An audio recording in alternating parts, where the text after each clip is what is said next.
Visiting the new library. My town decided to move the local public library to a new purpose-built complex around a decade ago.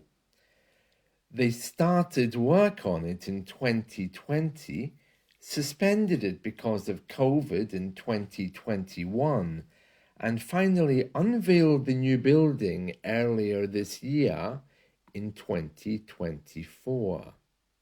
When I heard about it, I rolled my eyes and thought to myself, what a waste of money. But this was not a one-off. It was my usual response to the local government's affairs. I rarely see eye to eye with any of their decisions these days. I had no intention of going to visit the new library, but I was kind of nudged into going by a persistent stream of flyers pinned to the lampposts in my street. Besides, I'm a little bit nosy. I wanted to see exactly what was happening. Remembering that I pay taxes to the government, I was curious to see whether I was going to get a buzz out of this latest community project, or indeed a bang for my buck. As I approached the building, the automatic door slid open, and I stepped inside.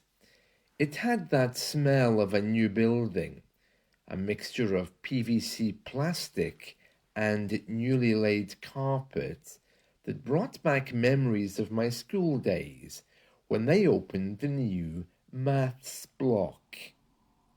The colour scheme, as usual with all government departments, was bandage colour, which is government chic in this country.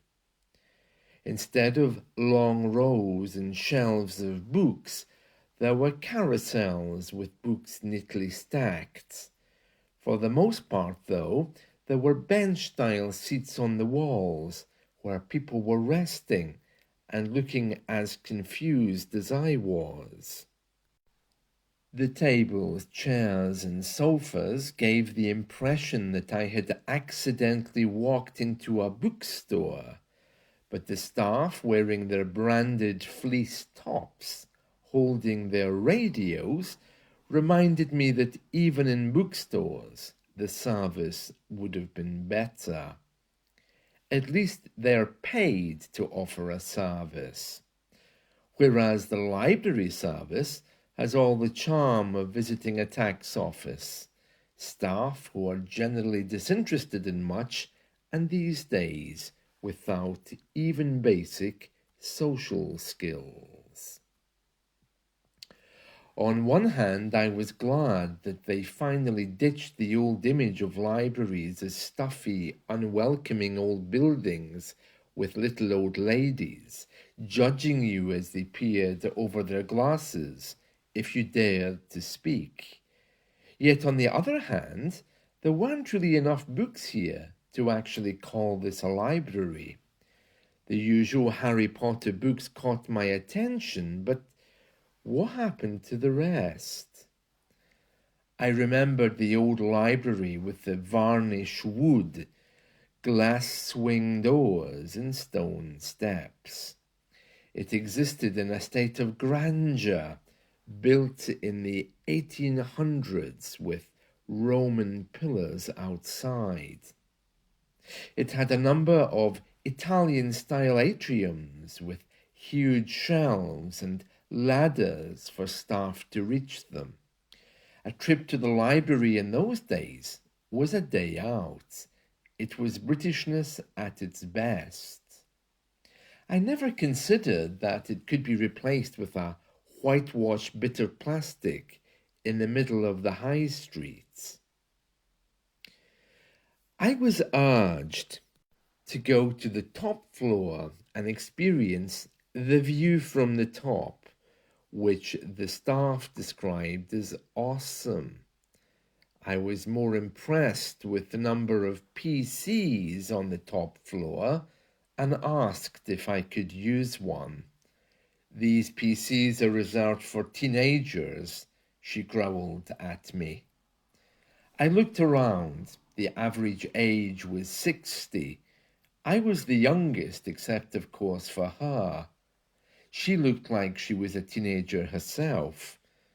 My mind wandered to the question of what it would be like to have grandchildren.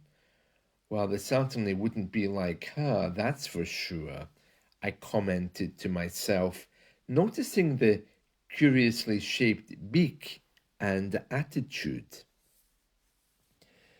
There was one small row of books at the back of this floor in the languages section.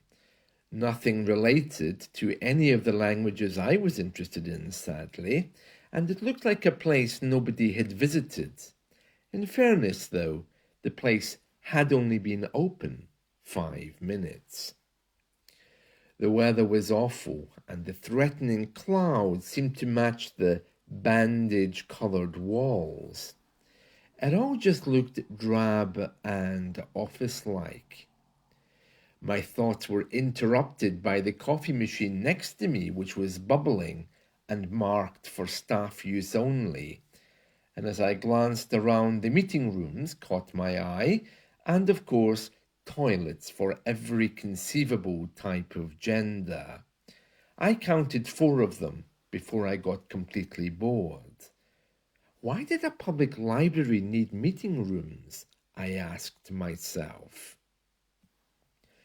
For me, they had ripped the heart out of reading. This was a frontal attack on academia. I can kind of get that younger people are not interested in history. Life is moving on.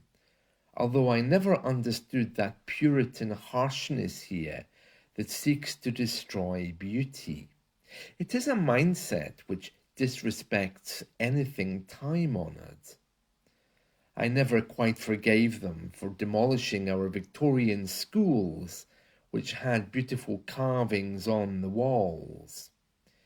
They were right when they said that there aren't enough kids to fill these schools, and I also agree that the upkeep of these buildings costs a fortune. But to demolish them seems an unforgivable act in my eyes. Practicality is the name of the game for my local government, and I do understand that to take any other approach costs money.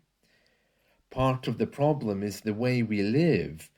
Libraries are no longer part of our lifestyle, and COVID has reminded us that shared books are one of the main culprits responsible for spreading disease. Someone recently described books as pigeons on paper, meaning that they spread germs as quickly as books do. The central government has tried to remove libraries completely from public life and met so much opposition that they finally abandoned plans to close them. The next best thing was to slowly transform them into cheap office space while they move all of their services online. Just like books, it looks like even libraries have a shelf life, and in the words of another visitor, everything has been dumbed down to meet the needs of a generation which receives information in many different ways compared to the past. Like everything else, these libraries are being swept up into the cloud, and this is only the start of a transformation which will take another decade to complete. Does it make me want to rush to the library and support its mission? Sadly, no.